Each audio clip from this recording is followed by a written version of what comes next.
Live. Everywhere. On netrootsradio.com.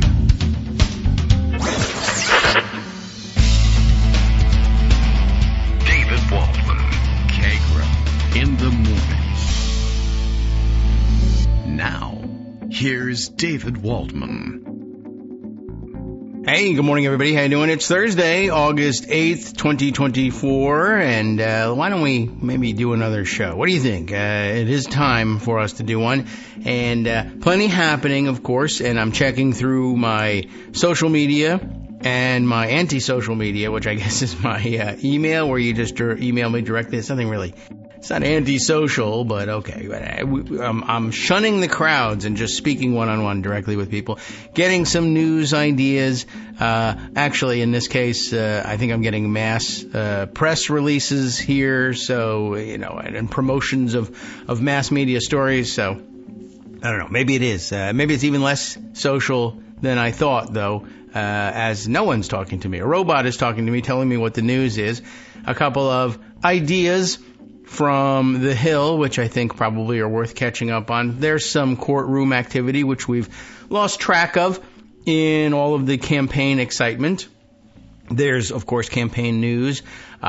We mentioned briefly the fact that I guess J.D. Vance is stalking Kamala Harris, I guess. He's decided that what he's going to do by way of running a campaign is, I guess he has no idea really how to run a national campaign, so he thought, well, I think Kamala Harris has people who know how to run a national campaign. My guy, the guy I'm teamed up with, Donald Trump, is supposed to have people who know how to do that, but they don't.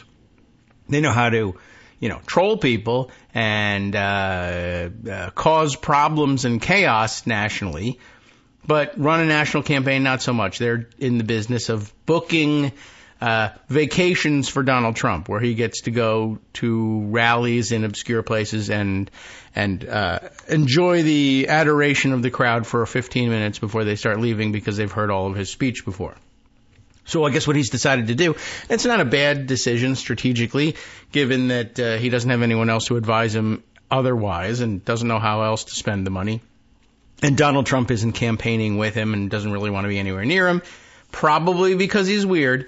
And he's decided, so he'll shadow the kickoff campaign where Walz and Harris are campaigning together, enjoying the honeymoon of not only her nomination, but his nomination to the vice president slot here in this ticket. So they're going around the country, and he's going to follow them around and do parallel-ish events in the same cities or nearby. I think we did get to mention this, that you get to you could put your rally or event on the outskirts of town or some obscure venue, some small place somewhere. He did one in Philly. He's supposedly following them around the country. And I guess because he's going to the same cities, he's landing at the same airports, and he decided to do a quick Instagram hit, photographing himself, I guess, sneaking across the tarmac and standing in front of Air Force Two because Kamala Harris is in town. And mocking up, I guess, photos for the campaign of him as though he were the passenger on Air Force Two, like what happen if he wins the election, which, of course, he hasn't. But there you have it. And I think I saw some reports that they may even have gotten a little bit too close. Maybe somebody seemed to be implying that they tried to get on board, which is not a thing that I thought you could do. But then again, I thought you couldn't storm the Capitol either.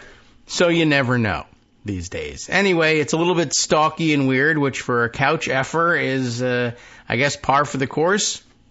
I don't know. But in the meantime, lots happening in other venues. Of course, Greg Dworkin preparing his raft of stories. And, oh, my goodness, it's already up to 26 hits, comments, and stories all together. So we can take a look there. I happen to just note for the record also, like I said in my email, some action in the January 6th case, so perhaps we can dive into that at the Hill.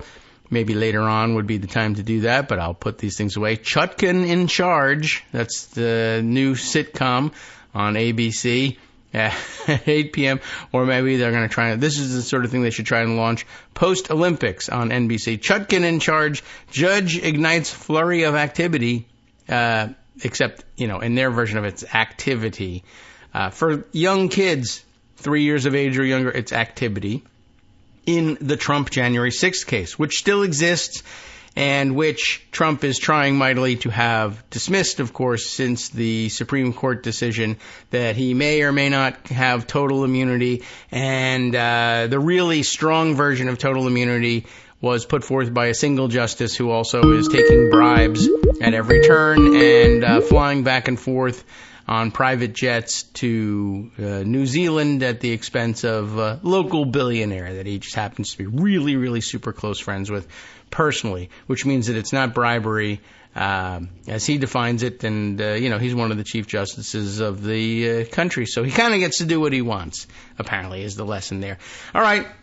Lots happening. And if you're in the wrong part of the country, i.e. the one kind of close to me but a little bit further south, you are wet and drowning in the rains of is it now tropical storm? Hurricane Debbie has made 2 landfalls and one of the slowest moving hurricanes ever, which is ironic in the middle of the Olympics. But I guess if you don't make the hurricane trials, there's just no reason to rush yourself. So anyway, lots of rain being dumped there. We'll check in with people. A lot of people who were told by their local politicians and elected officials that rising sea levels and sea temperatures, nothing to worry about, no such thing as global warming. I don't know why your house is underwater, but you're also not going to get any federal government help with it. F you. Unless you're very, very wealthy and don't need it, in which case we'll be right there to help rebuild your house along the shoreline. Okay, well, Greg Dworkin is here. No Debbie rain for you yet. I don't know if it's ever going to come there. Hope not, I guess, unless you need rain. How's it going? It's going okay. We are getting some bands, and eventually it'll be here. Cool. But, you really shouldn't count Debbie out. As we saw in the 100 and the 400, it's not how you start the race, it's how you finish it. Yes. Well, maybe a distance runner. We don't know. The marathon doesn't get run until the final day. So, they start running it now, but it's really slow. Yeah, there's one category for really slow people. Yeah, crawling. It's the crawling marathon. They have that now. They're going to add it in the next Olympics. Right. But it's been a fantastic Olympics, and it's a nice distraction from Donald Trump. In fact, Trump is getting really mad that Harris and Walz are getting all the attention. What? Why? Along with J.V. Vance, the stalker. And so, he's going to have a press conference today at 2:00 to try to get some attention back on him. But, I keep coming back to that Ed Gillespie caravan commercial. Yeah, blitz, you do. You like that one a lot. Which convinced the media that it was going to work, and of course it didn't. Yeah, well, it was. This was something a Republican was doing, so it was probably going to work because they're very sensible people. The media is obsessed with what's the new attack line that Trump and Vance are going to use. Oh, it's going to be let's attack Tim Walz on how he let Milwaukee burn. Sure. Oh, oops. It turns out Trump called and congratulated him, and there's audio of that. So let's forget about that. Let's pretend it didn't happen. Minneapolis yesterday. Yeah. Let's pretend it's old news. No, instead we're going to attack him. I got an old standby. There's this rich guy named Harlan Crow. You may have heard of him. No, I have not. He's deny that funded, entirely. the Clarence Thomas Supreme Court Foundation for many, many years. Clarence who now? Yeah. And it turns out he also funded Chris Lascivitus's PAC when he attacked John Kerry. How special. Okay, so I had seen that he was the Swift boat guy, but I guess I should have imagined that Harlan Crow paid for that. Okay. Right. And so the Swift boat guy is actually in charge of a good deal of Trump's campaign these days. And so it's not surprising that everything else failed. So let's go back to attack Tim Walz's military service because we know how to do this. We're good at it. And maybe Crow will fund us again. Who knows? Yeah, but, they hate the military. We have it in our bones as muscle memory. We can pull it up easily enough. The problem with it is that it's a complete lie and it doesn't work. And Vance is getting mocked for it, which is good because he's getting mocked for everything. It turns out that, for example, it's okay to spend 24 years in the military and then retire months before your unit is to be deployed in Iraq. Yeah. And there's nothing wrong with that. 24 years of service. That's feels like a lot. Yeah. So the whole concept is stupid, but it's being, it's creepy and it's weird, but it's being done by a creepy and weird guy. As far as that stalking goes, Plus the funny part, I saw this picture of Vance surrounded by his Secret Service and campaign entourage of 6 or 7 people walking on the tarmac with Air Force 2 in the background, which apparently is the picture he wanted. The only problem is the caption reads, J.V. Vance and his rally approach the plane, which is about right. He's averaged about 200 people at the stalking events as he follows Harris and Walz through the swing states. And that's about the number of people. While they get 10,000, 50,000, he gets 7. Yes, but they're each worth 1,000. But but it's the friends you met along the way, so the whole thing is just dumb. And Trump is really upset about it. He's even more upset about that Marquette poll that we'll get to. Oh. He called a conference all of a sudden. He called an audible. We're going to have a conference at 2:00, press conference, and I'm just letting you know, thank you very much. Major press conference. Yeah, that's one of his old things. Nobody's ever seen anything like this press conference. He would just call one and say it was major. Yeah. It is major. It's major. He's not leaving his house to give it, but it is very major. Well, he's not doing anything. Oh. So he's completely all right. While Walz and Harris and Walz are dominating everything. So a couple of things to say about I read he was going to do a thing. Yeah. Marquette Law School National Poll. This is important because it's background and context for everything else that you're going to see today. Okay. And Marquette. 538 rating is 3 out of 3 stars. The field dates are 7/24 through 8/1. Among likely voters. Sold already. Yeah. Full field. Harris, 50. Trump, 42. Whoops. Kennedy, 6. It's only worse now. If you want to know why Trump has a press conference at 2 o'clock, this is it. I guess so. 50,000 people at a rally. Major reason for having it. Okay. But Great. there's more. What? The Marquette conducted their last national poll with Biden as the Democratic candidate in May. Among likely voters in the full field, Trump led Biden by 3. Now Harris leads by 8. That's an 11-point turnaround. One can use expletives to describe that. Yeah, go ahead, I guess, if you want to. Who was it? I forgot already. I put it into the list. It was Joan.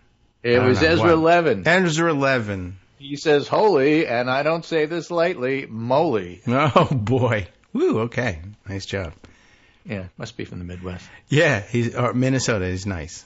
Yeah, exactly right. So, okay, holy moly. So that's Toledo, sometimes people say. Yeah. Let me tell you about favorable, unfavorable. In May, Harris had a net minus 20. Now she's net minus 3.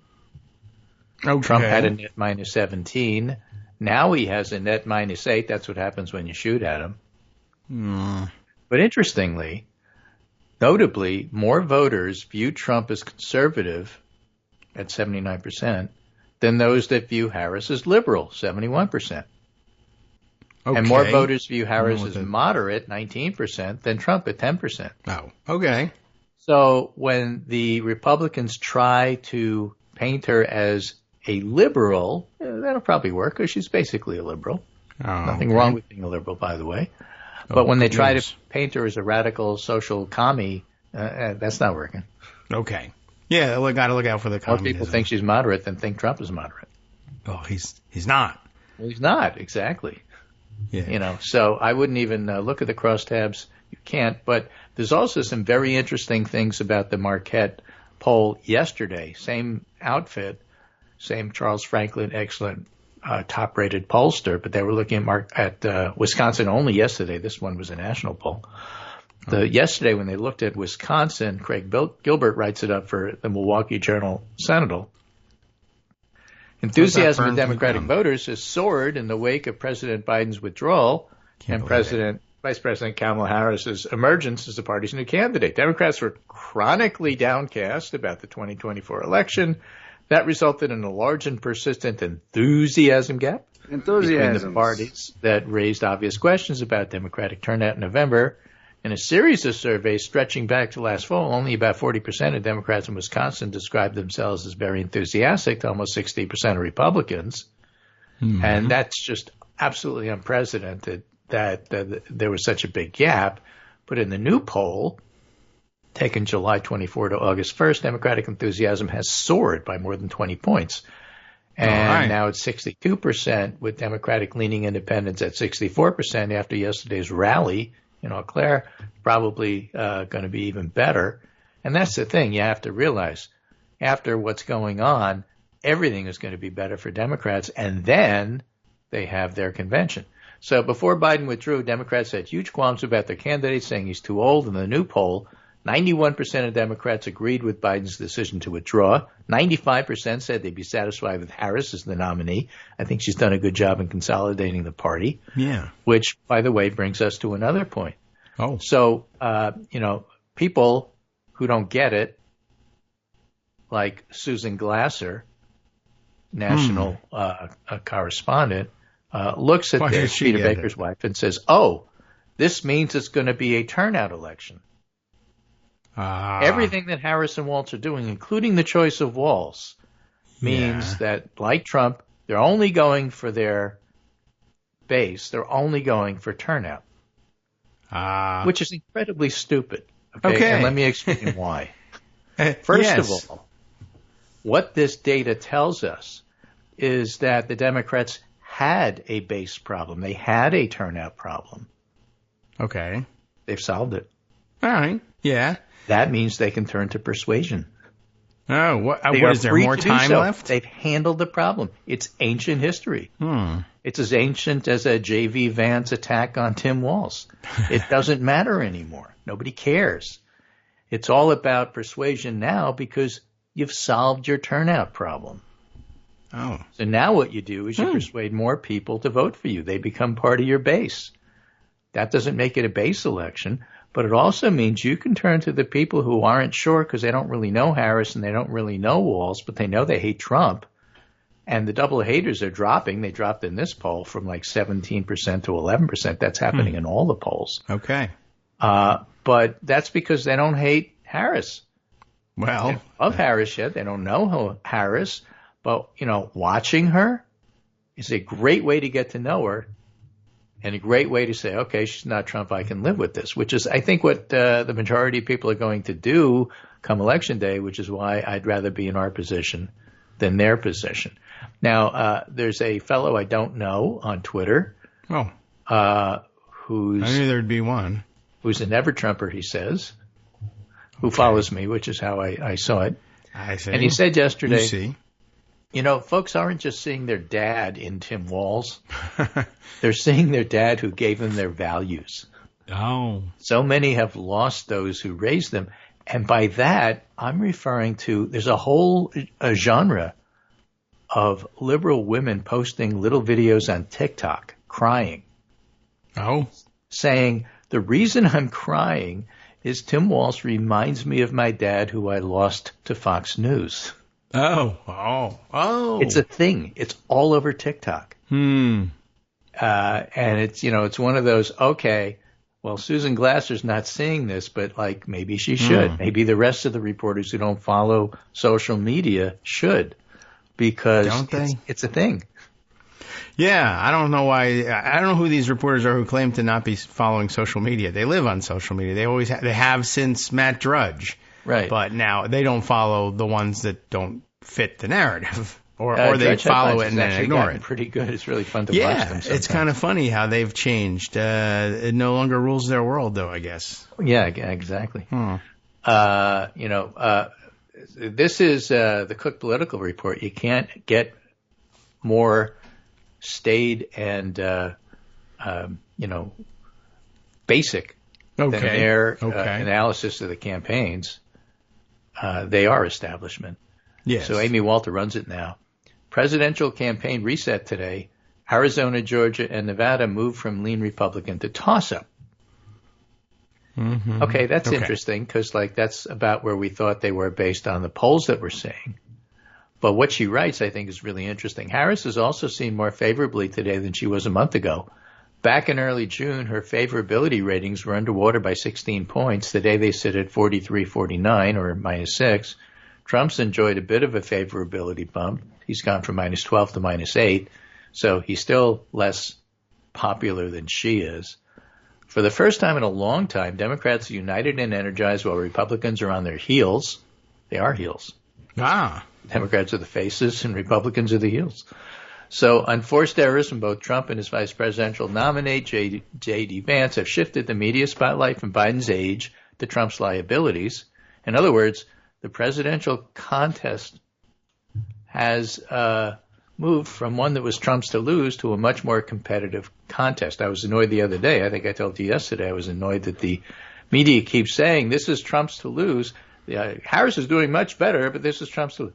Look at the poll from Marquette that we just went over. Well, it's not Trump's to lose. If we'd like to move them along with persuasion, we could say you're right, you're a genius, and he has lost it. You are exactly right. Things have changed. I'm trying to help them along. Yeah, well, psychologically. But, So as such, we moved the 3 battleground states back into toss-up. All right. At the same time, Trump is polling stronger than he was at this point in 2020 when he was trailing the national polling average by just over 6 points. The fact that we keep a state like Michigan in toss-up is a testament to the more competitive environment. And again, one of the best pollsters in the country says Wisconsin's a toss-up as well. They have Harris by a point in that Wisconsin-only poll, whereas nationwide she's doing much better. Republicans argue that Harris is on a sugar high that will be hard to sustain for more than 90 straight days. I would point out you got that backwards. There's only 90 days, and a third of that is going to be taken up by the Democratic convention, so you don't have time to reverse it. Right. Plus Trump's diabetic, so. Right. Even so, Harris has had a successful couple of weeks, and it's obviously frustrated Trump and taken him off message. For months, Democrats argued once Trump was back in the media spotlight, voters were reminded about what they didn't like about him. The nostalgia for a Trump second term would fade. Bottom line, things look a lot better for Democrats today than they did a few weeks ago. But Trump is a little stronger now than he was in 2020. I would add that's because he got shot at. This is a toss-up. And the thing about him getting shot at, that is fading. Yes. He's not keeping up the muscle memory there. Well, he's fading like Trump is fading. So here's some new stuff that happened that I think is going to impact how people see Harris. All right. You had your Sister Soldier moment. You had your Ronald Reagan, I'm paying for this microphone. Yeah, okay. Remember that? Uh-huh. Turned out to be an important soundbite. So this is where, and I don't know if you're going to save this for after the break, but I want you to play something I sent you. I never Just prepared right at the bottom. All right. I will begin working on preparing for this thing. Where it says, see where I said 48 seconds? All right. I will look for that. Okay. Near the bottom, you say? Yeah. Okay. I'll start down there. Go ahead. It's the X at the bottom. Yeah. I see a lot of X's. All right. There we go. See above where I said 48 seconds. Oh, okay. Yeah. Or see here. Same thing? Okay. All right. We could do this. See if you can do it now. Otherwise, we'll do it after. Okay. Well, let's see. First of all, it'll probably come up mute first, and then I want to turn up the sound. So hold on a second here. And for all of these techies, this is the fun part behind the scenes. Yeah, we're having a technical moment here. You know how it is. Okay, so let's see. First, I got to make sure. Yeah. That's all on. I want to turn this up to 2x because it's usually kind of faint. I think we can make it fit. All right. Let's see. First, we got to rewind and then click the sound button. He intends to surrender our fight against the climate crisis. Yep. Okay. And he intends to end the Affordable Care Act. You know what? If you want Donald Trump to win, then say that. Otherwise, I'm speaking. Oh, hey, all right. So you think Tim Walz was a lunchroom teacher? Look at her face. Just going to throw the chancla at you in a second. And listen to the crowd. So here's the context. Is that enough? Context for Harris telling off the protest. Okay. Second time they didn't interrupted her. Oh. And she had personally met with family members of those killed in Gaza before the rally. Politicians get less receptive when it seems like nothing they do is getting credited. Mm-hmm. Yeah, that's She that's looks true. strong. They look weak. We've been talking about this for months. Uh-huh. And I got more to say about that after the break. I'll bet. What you can't do if you want to be effective is try to meet with somebody, have them listen, tell you that they are listening to you, and then right after that go and disrespect them. Yeah, you haven't changed the world yet, and we have a chance to get on camera at your event, which you paid for to get on camera. But no other event. Part of the observation is if you are only protesting them and nobody else, what the hell are you doing and what's your message? Right. You really are trying to help Trump win. That's your message. I guess I don't know if that's your intended message. Yeah, but that's what it ends up being. I'm sympathetic in a small way with, but he's never going to listen to me. Yeah, I know, but then you should be protesting even louder and force him to either be embarrassed. David and I have had these arguments going back to Occupy Wall Street, but, I stand my ground. Yeah, well, it's not a disagreement, really. It's you have more sympathy than I do. I understand why they... I'm just trying to be logical about it. It has nothing to do with where you're coming from and whether you're right on the issue. Yeah. If you want to be effective, you're going to have to win. Yeah. I have no quibble at all about the idea of, if you meet with them beforehand and you sit down and speaking and you're heard and they respond to you and then you immediately follow that up with, I will then stab you in the back. You'll say yes and then I'll stab you. Well, you're not going to get a second meeting now, are you? Whereas I know Trump will never give you the first meeting, but then great, then you have all the license you want to be as loud and obnoxious at his rally as you want to be. And you might be afraid you'll get punched in the face. Yeah, more on that after the break. And you will, by the way. All right, we'll do that, or I'm going to protest this break. No, hell no, I won't go.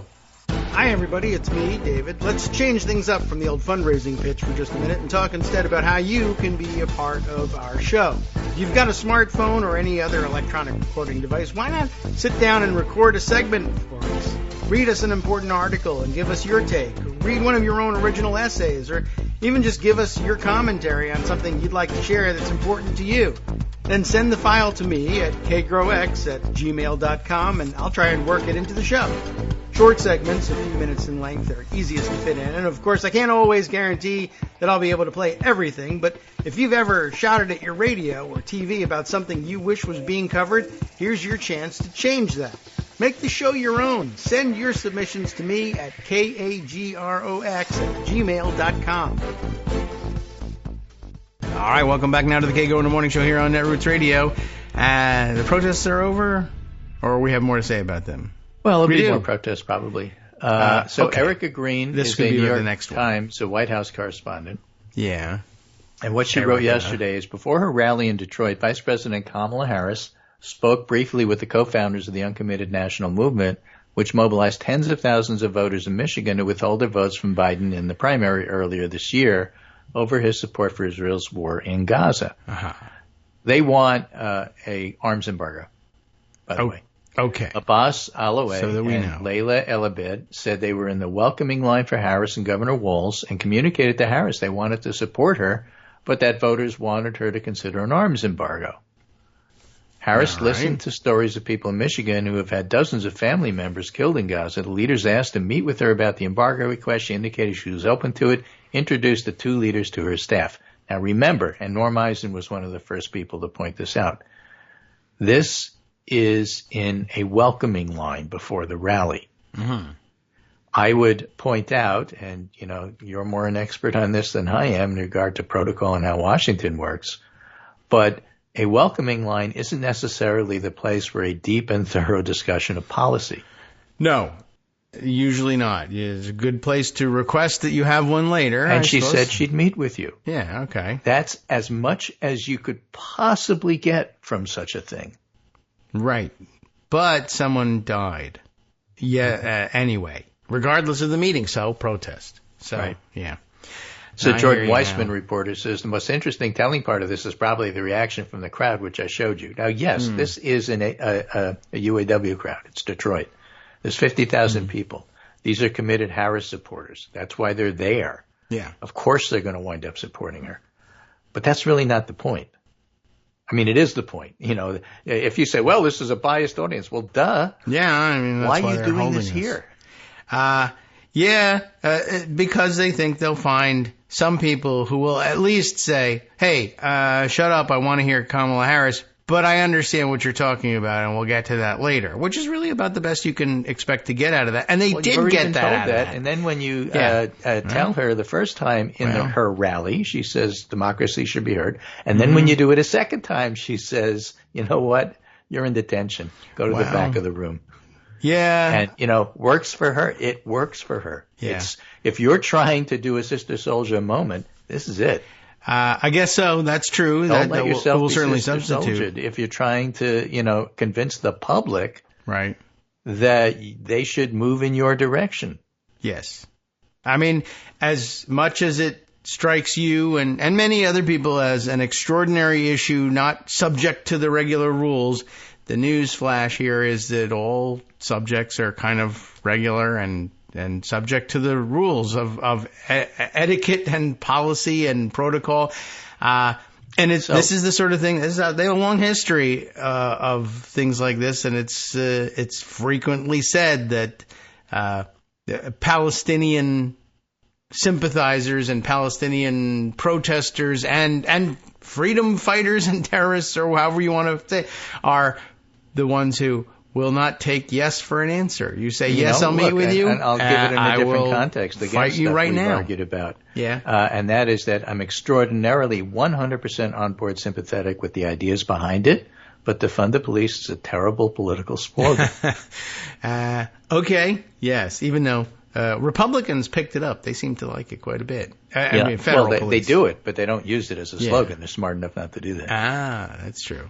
Look the other way while I defund the police. So Nicholas Grossman says, here's how it went down. I hate Joe Biden. He's a genocidal maniac, a world historic villain. Just get rid of him, and I'm in on stopping Trump.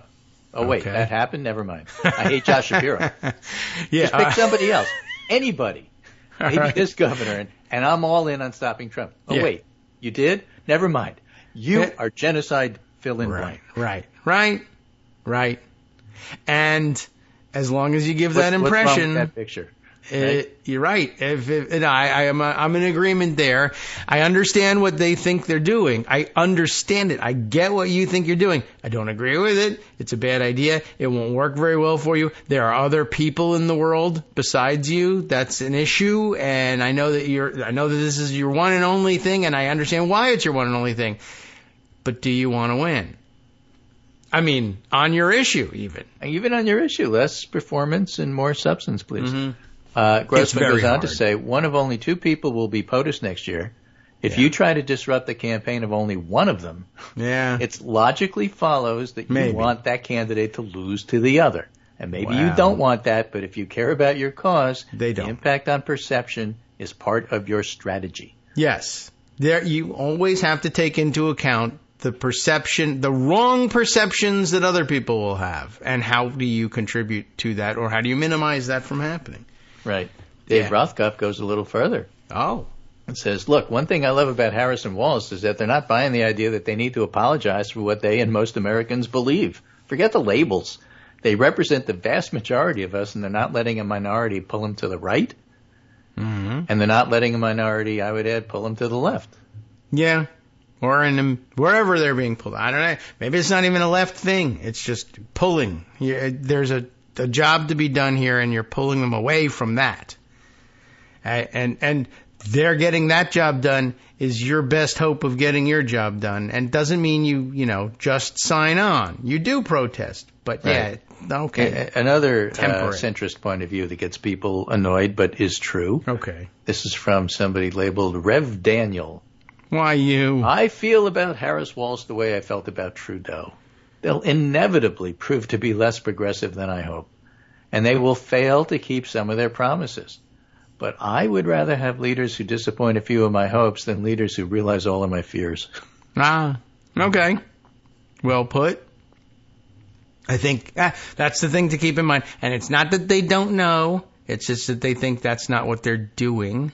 But sometimes, how often does this happen? Occasionally, the loudest person in the room looks around and finds out, I'm not reading the room. I'm not.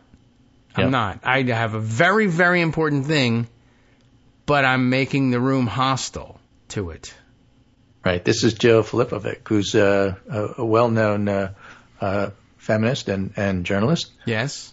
The idea that Harris is threatening protesters with a Trump win is bonkers. One of two things is almost certain to happen in November. Harris will win or Trump will win. Well, if Harris doesn't win, Trump does. That's not a threat. On this planet, we call it reality. Yes. Right. It's definitely a thing to worry about. And, of course, if you really want no holds barred, try protesting at the Trump campaign. They'll yell at you, too. But then other things will happen. Let me step back a little bit and say, for those of you who thought Shapiro was the better choice, do you still think so today? I don't.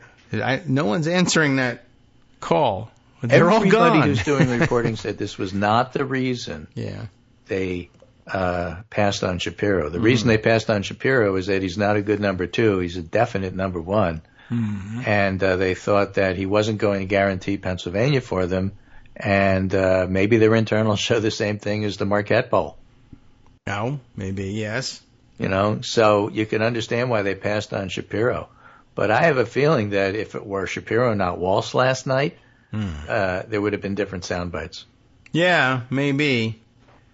Well, and I cannot speak to how Shapiro would have handled it. No, well, it wouldn't. I don't think it would have been him handling it unless they waited for him to start talking. He had the opportunity, and came off looking better at the end of it than at the beginning of it. Yeah, in my view. Yep. Well, it's interesting, and it's a very nuanced and interesting thing. I was just thinking just for a second about the protesters themselves and the internal dynamics of their group, possibly. They go, they get themselves to the welcoming line, they impress upon her the importance of the issue and having the meeting. Which is exactly what they should do. Right. They get introduced. Now, what's interesting is that at home, watching on TV are the members of their coalition who designate them, presumably through formal or informal processes, to be the leaders to go and do that thing. They don't see the interaction online with Harris, and they haven't heard yet because they haven't come back to tell them that unless they tweeted to him. I talked to her. I got a meeting. But then they realize there's 1,000 messaging. I could be wrong. Yes, and then there's 1,000 people at home waiting for them. And I need some visual affirmation that the leaders we designated to go there are going to be heard in this thing. And they're like, oh, we need to scream. We got our meeting. Should we scream? Are we going to jeopardize the meeting? We have 1,000 people who are going to kick us out as leader if we're not heard screaming in this thing. I don't know whether that really happens, but that's coalition politics. That's group dynamics for you. It's entirely possible. And it may very well be they get their meeting and then they say, I'm sorry it went down like that, but you have to understand I have people who are really pushing. They needed me to do something demonstrative and to see it on screen. And now let's talk. And right. So that's my view. Maybe. If you don't think that's acceptable, okay, that's fine. All I can tell you is I've been consistent over the years. Yes, and I don't know what I have been. I've been hearing it, though, for all these years, so I've consistently done that. I hear you. I hear you when I don't mute you, and you wouldn't know anyway. All right. Is there more news? This is from the Atlantic to look at the other side of the equation. Yes. The GOP is a messy soap opera right now, and J.D. Vance's staff needs to take his phone away. Oh, well, no, you can't do that to the kids. The Democratic ticket has now taken shape. Donald Trump is not handling it well. Meanwhile, his running mate and the rest of his party are stumbling. Oh, by the way, before I finish with the rallies, and I watched them both, and yes, it does get tedious sometimes to hear stump speeches over and over and over, but the reason I'm watching them is not only the energy and vibes from the crowd, but I'm also interested in how these stump speeches evolve. Yes. And it's so new to the process, I'm not jaded by it yet. For example, Tim Walz didn't do any couch jokes yesterday. What? Do the couch one. He doesn't have to. Everybody else is doing it for him. That's true. Coach. Are they saying coach? Yes, no, they're saying coach. Yeah. Because as somebody pointed out in a very important thread that, if you're not from the Midwest, you don't understand how important Coach is to the Midwest. It's just as important there as it is in the Southeast. Mm-hmm. So Coach Tuberville, as they refer to him in the Senate, yeah, because they don't like these are the Republicans. They don't like thinking he's a of him as a senator, but they're okay with him as coach. Okay. Right? Sure. So several times when they were in Wisconsin and in Michigan, Kamala Harris referred to Tim Walz as coach. Sure. Which makes total sense. So that's a bit of an evolution. As it inevitably does when she goes through her mantra and line about, I was a prosecutor, I deal with predators, I deal with crooks and liars, I know Donald Trump's type, the crowd inevitably starts chanting, lock him up, and they have to tamp that down. Walz did it yesterday, and Harris did it yesterday with a new line. When they started to do that, she said, no, that's for the courts. We will beat him at the ballot box in November. So that's something new that she threw in yesterday. Very effective. And it worked perfectly. It just shut it down immediately because, we don't want to go there. Okay. I guess. Although in some of those states, judges are elected. So, yeah. No, okay. But this will be federal charges. Right. Well, not always. So that was all interesting. Put him on probation. The jury's still out. I don't have any problem with Kamala Harris. I just love watching her. She's great. And of course that stuff we were talking about with the protesters is new, so there's that. I think the jury's out with me as to how Tim Walz is going to wear on me over time if I see the same thing over and over and over again. That's for the jury. That's for the jury to decide. But, I will say I'm old enough to remember Chuck Norris jokes. Oh, wow. Remember, Sure. Chuck Norris was so often that, he went and yelled at an avalanche and started going up the mountain, all those things that, right. Well, so now there's Tim Walz jokes. Oh. And they're all dad jokes. Yeah. I've seen these things. My kid was getting ready to drive by himself for the first time, and Tim Walz showed up in my driveway and checked the treads before he left. Right. Because, he's everybody's dad. He's all-American guy. The thing is, he is just so freaking likable. Which is why it's, ill-advised to be out there saying, he was in the military, but he was a big chicken and he's a coach and it doesn't work. That's really the point I'm getting to. And I have my timeline, because I'm very selective about who I, follow and who I block and stuff like that, is filled with conservatives saying, I'm a conservative. I don't know how I feel about their policies. I hate Trump and I just like these guys. Okay. I've got dozens of them. I can't say I have hundreds, but I have dozens of people. Do they like Harris as well? They like Harris and they like Walz. Cool. They just like him. Well, you might want to have a beer with them or something like that. Exactly right. And, good. I know. And there are a lot of Walz, Republicans it's not who a resent beer. it. He doesn't drink. It's Diet Mountain Dew.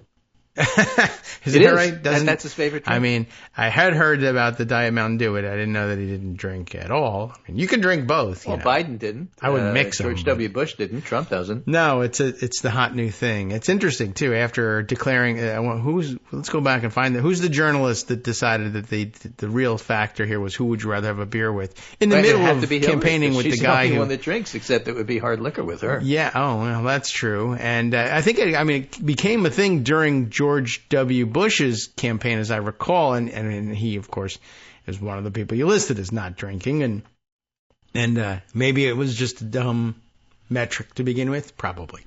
All right, fair enough. I'm just gonna hunt and see if I could find any of them. This is something else that happened. Okay, let's have news. Yeah, Trump apparently was shot. No, he claimed that he didn't know anything at all. Oh, that's true. Period. Yep. Thank you for coming tonight. That's my presentation. Thank you for coming to my TED Talk. All about Project 2025. Yeah. Right. That's equally funny. Remember that? Yes. So and he didn't. The Washington Post. Yeah. Washington Post.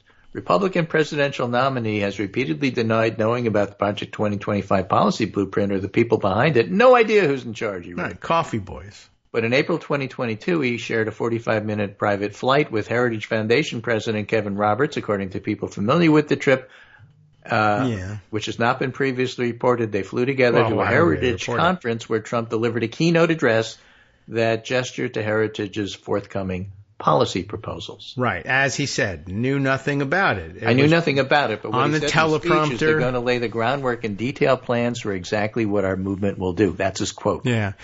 Right. And remember, it's important here that we need to pull the tape. So as he reads it and says, they are laying the groundwork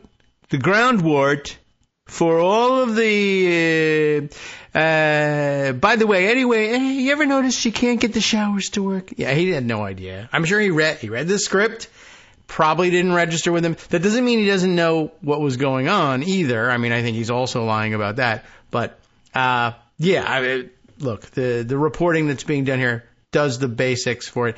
Yes, he absolutely knew. Yeah, he set them to work on it. Yeah, he said, sure, I'll make your thing my platform. Him because he doesn't understand anything. Yeah. The other side of the coin. Separately, Roberts, who's the Project 2025 guy, that Roberts, told the Washington Post in an interview in April of this year that he had previously discussed 2025 with Trump as part of offering briefings to all presidential candidates. I personally have talked to him, he said in the interview, because my role in the project has been to make sure all the candidates who have responded to our offer for a briefing get one from me. And I gave one to him. What a role that is. So well when he says he didn't know anything about it, he's a liar. Yeah. Well, go ahead and say so. I mean, will the project, is that what just happened? Did the Project 2025 guy say, oh, he's lying, I briefed him? Or is he that sensitive about it? No, he's actually gonna carry water for him. So interesting, by the way, good contrast, right? If that guy was carrying a message about Gaza and had a meeting with Trump and Trump said, I'll listen to you, would he go out there and support Trump because he had said he was going to have a meeting, or would he go to the press and say he's lying? I spoke to him about it. Right. So they know how to do it. This is hot off the presses, by the way. New poll out from RMG Research that Scott Rasmussen, the man, not Rasmussen reports. What's going on with all these named reports? Which is a Cook report isn't Cook and Rasmussen isn't Rasmussen. I know, it's really confusing. Okay. Right. And thank you for reminding us. I heard from Cook a political opinion. Oh, who? Is that Charlie Cook? No, it's Nan Cook. Well, wait, what? Okay. Sure, why not? Are there any other Cooks? It's Tim Cook. No, there's Charles C.W. Cook over at National Review. Oh, wait a minute. That's a completely different Cook. Yeah. So anyway, RMG Research this morning, 800 registered voters in Wisconsin, Harris 48, Trump 45. As Amy Walter at the eponymous Cook report Walter Cook. Things are changing. And so this is part of that change. Harris is just doing better. Yeah, and there's a Harris poll. And when I say better, I don't just mean doing better than Biden. She's doing better than Trump. Yeah. So this whole thing about, well, it's still his election to lose. No, it's not. It's actually hers now. It was his to lose, and he lost it. Good job. But that's, you got to catch it. The narrative now it's hers. Has to catch and up she's with not reality. Lose it. And it's going to take a while because they're really slow. Yeah. Well, the Cook report was his to lose, and he did. So there you go. I think he's semi-retired. Well, I think he still occasionally writes where it. And when I say lose, he just forgot where he put it. Like his glasses were on top of his head, and he couldn't find it anymore, and Amy Walter started writing it. Right, exactly. It was an amicable exchange. Oh, by the way, also breaking news, which is important politically. Initial jobless claims come in lower than expected. Okay. Another sign the economy is solid. Joblessness lower. And the 1 or 2 day sell-off because the tech stocks freaked out because we're about to head into a recession. That's not true. Yeah, I mean, somebody realized all of a sudden, AI isn't anything. Oh, well, then I'll sell. All right. Well, that's part of it. The jobs report spooked the market. Okay. It was a little weaker than expected, but it was still positive. But none of this really matters. What matters is what the Fed thinks in regard to whether they should cut rates. The answer is yes, you should. In fact, you probably should have done it last month. But they're very conservative with a small c. And the question's going to be, do they get it? I don't know. That jobs report may push them to cut. There. See if it works. cut 25 basis points, cut 50, cut 100. What are they going to do? When are they going to do it? Are they going to do it? Nobody knows. The thing is, what they'll do, it's August 8th, they will probably do in September. All right. And whatever they do, especially if they cut, which is likely, then they will be accused by Republicans of being too political. Sure. Because Republicans have told them not, remember, this is why they say it's too political, because Republicans have told them not to cut because that would be bad for the economy and therefore good for their electoral chances. Yeah. They are the ones that are accusing the Fed of being too political. I just want to make that clear. Sure. Well, as you know, every Republican accusation is a confession, so here's another one. I don't want you. Right. It would be political for you to do the thing which would hurt me politically, which I'm asking you to do. Don't do politics for the other guys. Do it for me. And if you do it for the other guys, I will accuse you of being too political. So beware. Right. So crisis comes. Stephanie Grisham says Trump's self-announced press conference today at 2:00. He's panicking. I've seen this play many times. He thinks his team is failing him, and nobody can speak better or save his campaign but him.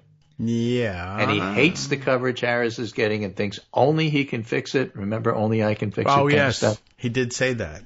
Actually, verbatim. And so that's why there's going to be that.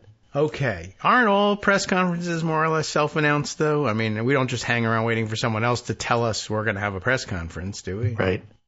Okay. So fair enough on self-announcing the press. Although doing it from your house doesn't exactly project a great deal of energy for the trail. Well, that's the thing. He's the only place he's going all of this week while Harris is doing 2 incredibly huge rallies a day. Huge. He doesn't need that anymore. He's going to Montana on Friday. Trump. Yeah. Well, it's nice. I've just been Montana, there. It was the swing beautiful. State of Montana. Yeah. Well, there are 3 electoral votes there that he needs forged. So he's going to go and pick those up. That is interesting. And That's he's going to try to help Tim Sheehy, I guess. Nike's, what's his name? Running against, Tester. Is that weird? Yeah, I mean, I guess that's what's happening. So is that why he's doing it? I don't know. What other reason would there be? He wants some friendly audience. And he he's can lazy. get that. I mean, really want to go a whole. He's going to have it at 2:00. I'm going to walk all the way to the ballroom of Pervalago and I'm have going to have the ballroom conference. brought to me. I'm really rich. That's right. I stole Mitt Romney's car elevator, and I put the ballroom on it. And how's Rafalka? Is Rafalka Romney still alive? I don't know. I was watching the dressage. I do not by mistake on television the other day. Why, is that an Olympic sport? Yes, dressage is among the Olympic sports. Medal? I don't know. I didn't stay long enough to find out, but it was interesting, and it's dancing, horse breaking. Really, is what's happening here. I know they've added breaking to the AKC dog shows an Olympic medal yet? No, but they should do that. I mean, those guys have to trot along with some of those dogs have long legs. That's quite a pace you have to keep up. Right. I mean, I love horses, but dressage is not my thing. No, I didn't really love it, but it is there. I like to sample everything that's in the Olympic offerings to see if it's too dumb for me to watch. Yeah, I really like the 100 meter because my attention span is long enough so I can watch it almost to the end. Right.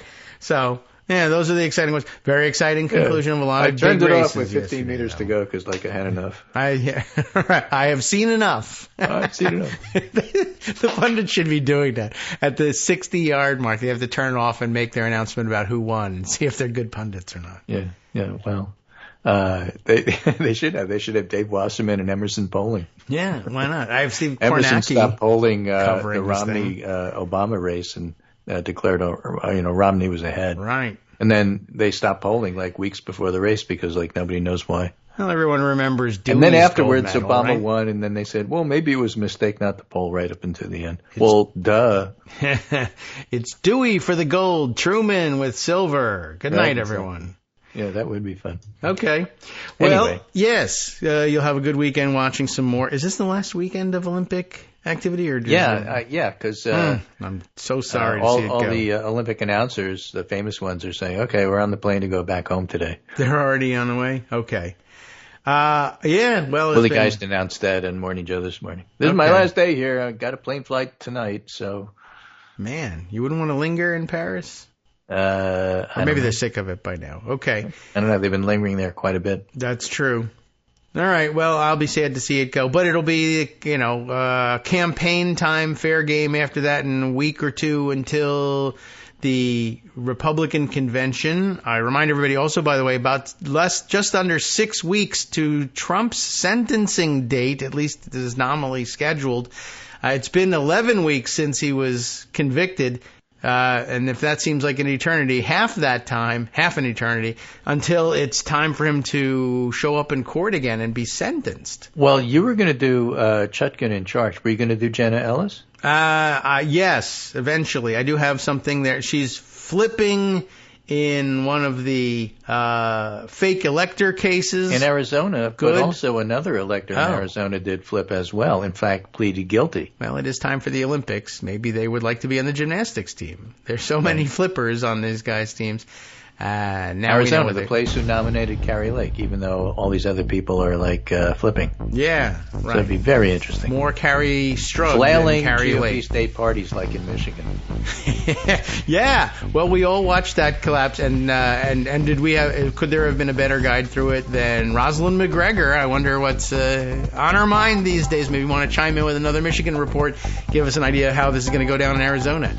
All right, Greg, we'll check in with you again on Monday. All right. See you Happy Olympic closing ceremony. Metaphorically speaking, you really won't see me. All right, welcome back now to the Kagro in the Morning Show here on Netroots Radio. On his way out the door, the metaphorical door, Greg reminded me, well, he was just saying, it's too bad that we don't have the visual medium available to, I mean, we do, but we could, that is to say, we could do a video element of the program, as many podcasts do, but then you would see us, and, that's probably the end of that. But what you did miss out on is, unless you have seen the clip, and you can see the clip because I'll give this clip link to Scott, and he'll put it in the roundup, the summary of the show, and you can find it and click it. Although sometimes, you have to know what happened on the show, because we don't just simply say, by the way, that clip of Kamala Harris can be viewed here. We make some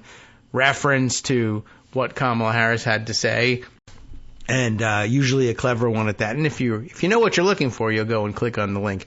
I wonder sometimes whether we should just do the list and say, here, go look. But it's so much more entertaining because you get a recap of the show. Anyway, the point is Kamala Harris has that look on her face. She's in control of the room. Maybe it's a prosecutor thing. Some might say a teacher thing, a mom thing, depending on who's doing it. But it's pretty clear when the message turns serious and you're supposed to, if you can't read the room, read my face. She's got a good stern look there. And, you should all take a look. Anyway, yes, on the way out the door, Greg also wanted to know if I was going to turn back to that Chutkin in charge, Charles Chutkin, Tanya Chutkin, of course, in charge, and get back to the courtroom activity. There's more, and I do have something about Jenna Ellis as well. Let's start with Tanya Chutkin, though, being that she's in charge and everything. The Hill's Rebecca Beisch writes this one up. The return of former President Trump's January 6th prosecution to District Court Judge Tanya Chutkin. That is to say, this was all by the Supreme Court, remanded back to the District Court for more activity consistent with their holding of maybe there is immunity, maybe not, maybe everything's immune, maybe not, I don't know. This guy's over here says he's pretty immune, but he's taking bribes. The return of the case, though, to Judge Tanya Chutkin has ignited a flurry of activity. That's what you do with a flurry. You ignite them, or no, that's how you get them. You ignite something, and the result is a flurry of activity. In the once dormant case, it wasn't ever dormant. It was on hold because, the idiots at the Supreme Court wanted to invent a new doctrine for it, but okay. And anyway, the return revives a high-stakes court battle after a series of legal wins for the former president. Forfeits, I guess. Judges just jumping out of his way and saying, oh, whatever you want, sir, even though you're not the sir anymore. The case is back in Chutkin's hands after the Supreme Court formally sent it back to the lower courts after providing Trump a victory of sorts in determining that as former president, he maintains broad immunity from criminal prosecution, except for things that are unofficial or something. And the question is, what's unofficial? And the answer is, I don't know, ask Tanya Chutkin. So, we'll see. That ended a roughly 8-month pause in the case, and Chutkin has made clear the hiatus is over. All right, everyone, this hiatus is over. She probably looked pretty stern, too, when she did it. Just hours after the case was handed back over on Friday. Okay, so remember that they made their ruling, but then they said, but I don't want you to actually do the thing that we said for a couple more weeks. Just hang out for a little while. Anyway, so it got back in her hands, and just hours after that happened, she scheduled an August 16th conference. So that's just 8 days from now because it's August 8th today. So just over a week next Friday, August 16th conference to chart the course for handling numerous unresolved issues in the case, like likely teeing off a discussion over whether to hold what some have deemed a mini trial. And I don't know, that sounded like it was really dramatic and stuff, and we would want dramatic music, but I had the other screen up there. So what some would call a mini trial. Now, fire the sound guy. Whoops. Anyway, what do they mean by a mini trial? I don't think they actually go into the explanation of it here. But remember, this we discussed this a little while ago, I don't know, a couple of weeks, where basically the court, the high court, the Supreme Court, has said, well, you're immune for things that are official acts. And that's not everything, like the way they do their Second Amendment jurisprudence. Even when Scalia was around, they said, well, it's not absolute, right? Just like the First Amendment protection for free speech, there are certain limitations on it. And their big limitation, thanks a lot, was, well, if you do something unofficial and that's purely for your own personal or political benefit, that wouldn't be covered. And I mean, it's pretty easy to hammer that Trump's activity into the unofficial groove there, the unofficial hole for the round hole for the square peg, or vice versa. I don't remember how did that go? Because honestly, yeah, you can't get a round peg in a square hole. That would be really hard to do. But I think you could, if you hammered hard enough, get a square peg into a round hole. If the size is anything close. I mean, if it's just oversized, forget about it, All right. Anyway, but yes, the question would be, all right, well, is it official or is it unofficial? And in the first instance, that would fall to the district court to decide. How would she decide it? Well, probably based on the presentation of certain evidence and motions and arguments from the two sides. Well, of course it was official. Well, Donald Trump will say, the president did it, and so therefore that makes it official. And the prosecution will say, oh no, of course it's unofficial, because it had nothing to do with government policy or the execution of any government mandate.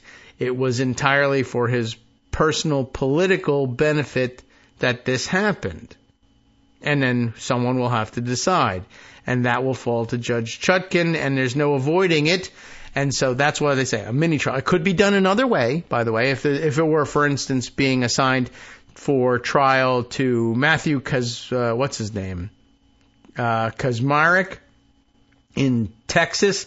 Well, he would say, well, okay, I'll decide whether or not it was official or not. If it's official, that's good for Trump, right? Yes. Well, then it was official. The end. You could do it that way, or you could actually have a what people will call a mini trial. Give me evidence, give me arguments, let me ponder the weight of each of these things and try to decide fairly. Mini trial. On the other hand, right, the other model, Just say whatever Trump wants. Okay.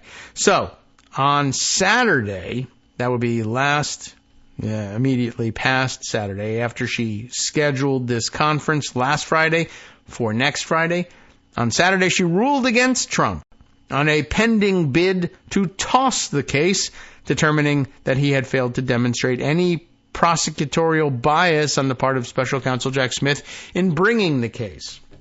You know, he was assigned to the case by the Justice Department. He investigated what evidence there was, and he didn't fabricate any of it, and brought it to the court and said, what do you think? And they said, yeah. Or they brought it to the grand jury, and they indicted, and that's it. No prosecutorial bias in that. Easy call, really. She certainly has signaled with her rapid disposition of the selected prosecution motion that Trump made, with setting a quick briefing schedule and a speedy hearing on the 16th, that she wants to keep things moving, and that is how the justice system should work, said Norm Eisen. Norm, who served as counsel for Democrats in Trump's first impeachment. That's what he told The Hill. In her order, Chutkan wrote Trump had again offered an improper reframing of the allegations against him and determined the former president offered no meaningful evidence that he was unfairly targeted. I don't think he's going to have any evidence to offer either in his motion to have, eventually, the actions underlying the case against him as official in any way either. Chutkan has consistently offered a contrast with Judge Eileen Cannon, for instance. I guess he could have used her as the example rather than Kaczmarek, because one, I'm not certain whether I'm pronouncing his name right, and two, she's actually got these cases or cases like it in front of her, and she oversees, of course, Trump's Florida-based documents case, you know, where he stole all the nuclear secrets and kept them in his bathroom.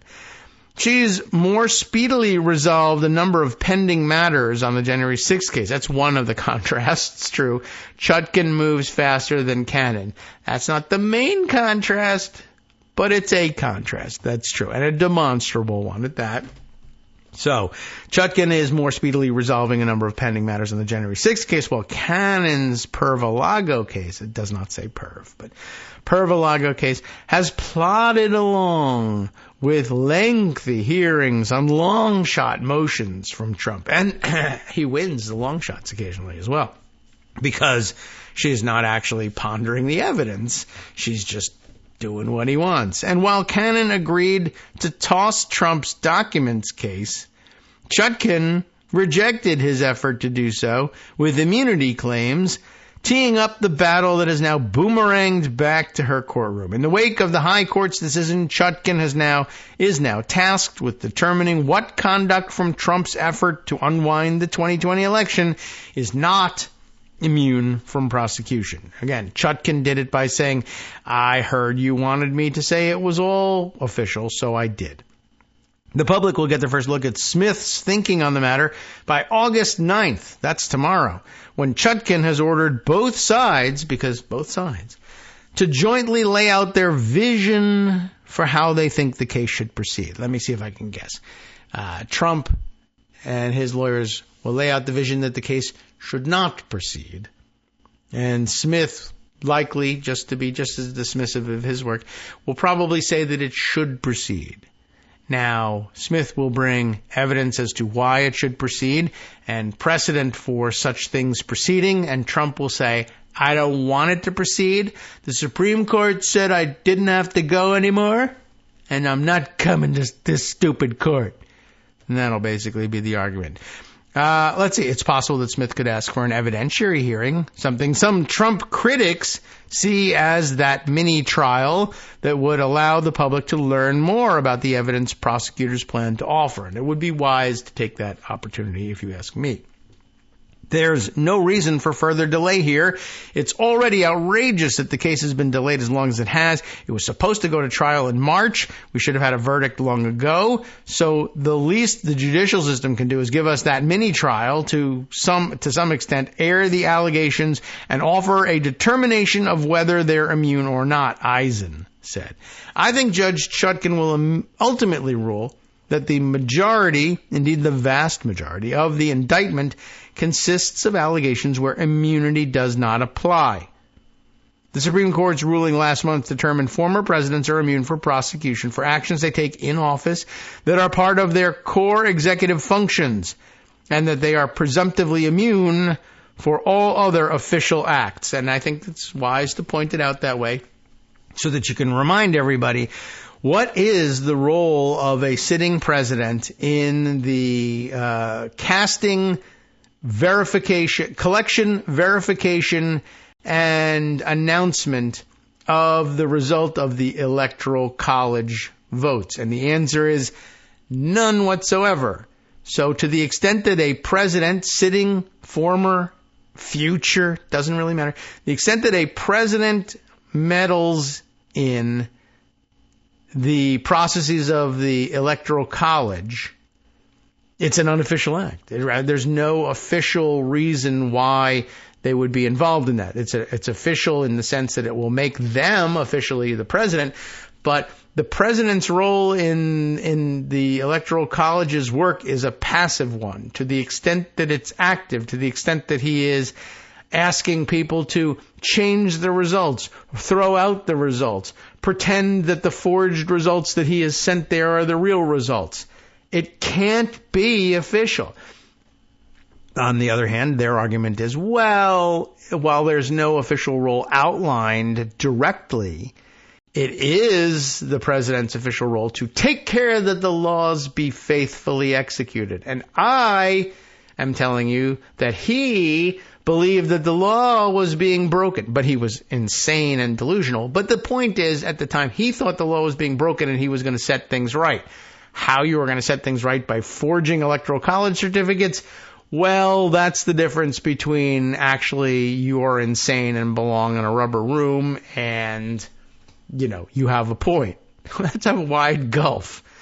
Anyway, those will be the basics of the argument, though. Trump will be saying, everyone in, it's almost like that Simpsons meme, right? Am I wrong about this? Could it possibly be that millions of votes were in fact, or actually he's not that he's being wrong, am I right about this? But I say that millions and millions of illegal votes were cast and that I'm the only one who seems to believe that that's really true, and I've convinced my followers now that it's true too, and there's no evidence of it, and 60 courts that have looked at it have all said, no, you're out of your mind. But no, it's not me, it's the courts who are wrong here. The children are wrong, and I should be allowed to reverse everything. And, by the way, it doesn't follow, even if you were right about all that stuff, it doesn't follow that the remedy is I should just be able to write my own Electoral College votes. Still no. Still an unofficial act. Sorry. Anyway, so there we are. We'll see how things work out in the streets, I guess, when the Supreme Court says, no, it's official because it had to do with, president and stuff. Right? And it isn't some government stuff involved here? Like if the Electoral College votes for one guy versus the other guy, he's the president, right? So that's sort of government-y, so it must mean official. That's good enough for me. Give me another plane ride.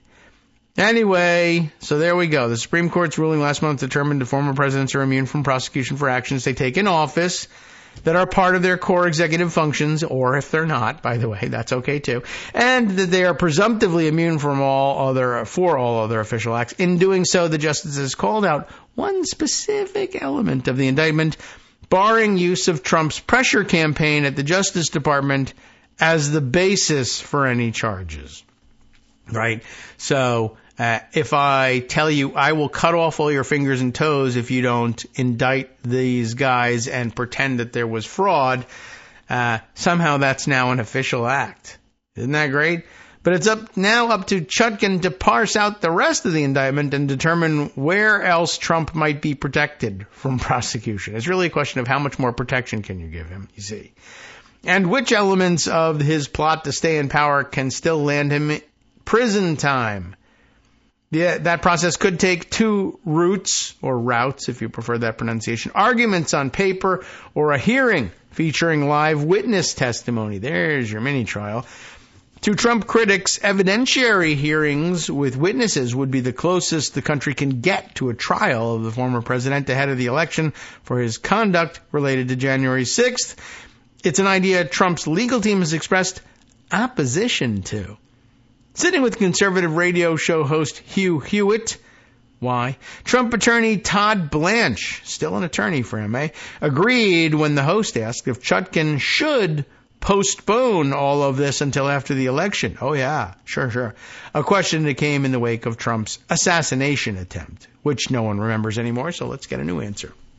There are a lot of others out there that still want, nothing more than to see President Trump go down before the election.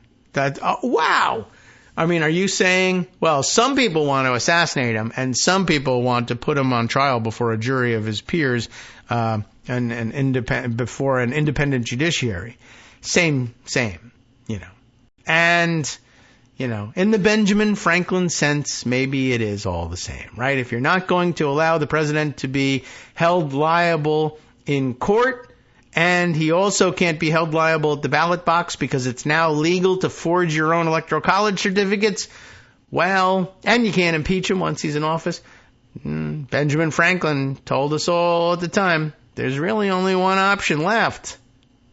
Wow. Anyway, very prescient. What he didn't say is, okay, one option that would be left would be assassination. But short of that, you could shoot him in the ear and get him the message and see if that changes things. And if not, you always have the option to go back for a second pass. Is that what he was saying? Essentially, yes. Don't blame me. I didn't say it. It was Benjamin Franklin, and he's already dead. Anyway, statute of limitations on prosecuting that incitement is come and gone. So where were we? Yes, right. Oh, there are a lot of others out there that still want, I guess, Todd Blanche was saying, nothing more than to see President Trump go down before the election, and that's not who we are as a country. Though it might be cholesterol that does it, That's not the way the justice system is supposed to work, but the medical system could work that way. That's not the way it's ever worked before, except for how many presidents who have been assassinated? And we can still right this ship, Blanche said. Look, there is precedent for assassinating presidents. If you want to beat President Trump, and who doesn't, then take your message to the voters and tell them to vote. We're doing that. Right? You should not use the court system. That's what they've done. No, it's not that I want to beat President Trump and I want the courts to beat him. It's that he's a criminal and I want him held accountable. And also, if you've got another candidate, we'll run against him head to head. But for this criminal guy, you know how it is, how we are with above the law stuff from this country. I guess now we're all for it. Shan Wu, a former federal prosecutor and general counsel for former Attorney General Janet Reno, to Janet Reno, not for her, she didn't need counsel, said there's plenty of legal necessity for holding an evidentiary hearing that has little to do with the calls to hold Trump accountable ahead of the election. In such an untested area of law, it's the first time that the trial court is going to have to try to apply this extremely confusing, ambiguous Supreme Court standard. It's really important to have a full factual record, evidence-wise is enough to say there, with live witnesses who've been cross-examined to establish a really good record for what will surely be used in the future for how you're supposed to apply this immunity ruling, Wu said. I'll tell you what, even before you get to that, whatever the outcome of any decision made by Chutkan, it's pretty damn likely there's going to be an appeal from it, whether she rules in favor. It doesn't matter really what she rules. The other side that lost will appeal. And on appeal, they will say, bring me the record that was developed in the district court so we can see whether there were any errors of law made. The better, fuller, more well-developed the body of evidence, presumably the better job the appeals court will be able to do in judging how well Chutkan did. And since the appeal in the first instance would go to the D.C. Circuit Court of Appeals, presumably, although you will probably find that if Trump loses, before Chutkin in some of these motions. He'll make a motion perhaps to appeal directly to the Supreme Court. Although, none of it will get done before the election. So I think he might want to short circuit things and go directly to his favorite judges. But he might be willing to drag it out and say, all right, well, let them appeal, or we'll appeal to the D.C. Circuit where we know we'll lose, but then we'll appeal and ask for an en banc rehearing where we also know we'll lose, but it will just take longer. And then, because it looks like we're going to lose the election, we should drag it out, right? Unless they think they can quickly get to the Supreme Court either before the election or he thinks he's going to win, in which case he'll dismiss the case against himself later anyway. But, yeah, Wu is not wrong. It is true that a new Supreme Court precedent has been handed down that, because it's brand new, nobody anywhere in any court, anytime, any place has ever dealt with this doctrine before, because it was just invented. So it makes some sense that you're going to want to be as careful as possible, given that the doctrine is brand new, invented from thin air, monumentally stupid, short-sighted, upside down, backwards, and idiotic. Have I left anything out? And is so ambiguous that there's virtually no chance that anybody in the world, if someone wants an appeal from it, they can get it, because no one will be able to say whether or not you applied the Supreme Court's precedent squarely or not, because no one understands it. So it will be appealed. Wu is sort of jumping ahead to the situation where everyone comes to understand what it means through repeated practice, or just the length of time given to us to digest it and write about it. But in the first instance, it will just be a question of there's definitely going to be an appeal, and presumably if it goes to the D.C. Circuit, they're going to want to be able to lean on an evidentiary record, and you should provide it for them. That's the first issue. Anyway, so Wu continues here. For the first time, having a trial court having to apply this brand new ruling, I think it's really important to have a hearing. Doing so, he said, also strengthens any ruling from Chutkin, whose work will undoubtedly be reviewed by higher courts as Trump appeals her determination. If Chutkin made the decision based only on legal briefs, she's entitled to less deference on appeal, unless she's Chevron, in which case no more deference for you, because the appeals judges deal with the law and they can second guess the trial court, Wu said. Since the appeals courts don't hear from live witnesses and don't get to judge their demeanor, and they don't get to watch in person how they react to cross-examination, the appellate courts, including the Supreme Court, well, hold on a second, will be much more deferential to that type of testimony, where the judge has had a chance to eyeball the witness and make their own credibility determinations. Well, I think determinations. That kind of evidence doesn't really get overturned on appeal. Oh, hang on just a moment. Well, what he means is, under normal circumstances, with normal judges, like you will find on the D.C. Circuit Court of Appeals, they will say this is how courts of appeals review the work of district courts. The district courts saw the witnesses. They saw how things went down. They heard the nuance. They saw the expressions. They understand how it went down. The appellate judges just get transcripts and results.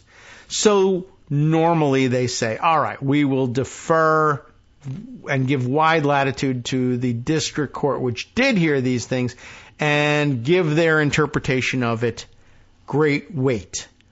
However, at the Supreme Court, of course, where, they can bribe the judges, and from which there is no appeal, and they know it very clearly, they can say, well, what if we just said to hell with all of that, do it our way? Well, then people would be stuck with it. Okay, well, in that case, do that.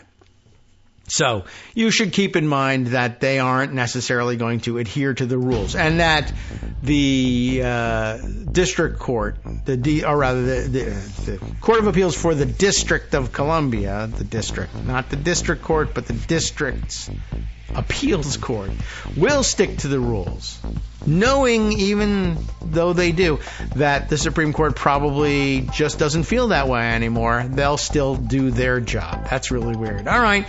Well, time for us to exit from this piece was worth discussing. I hope, anyway. I did it.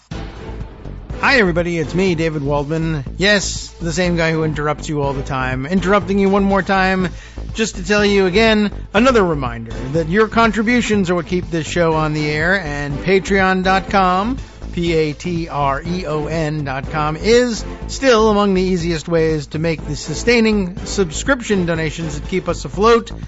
Are you ready for the pep talk about how our Patreon campaign is still going strong and growing?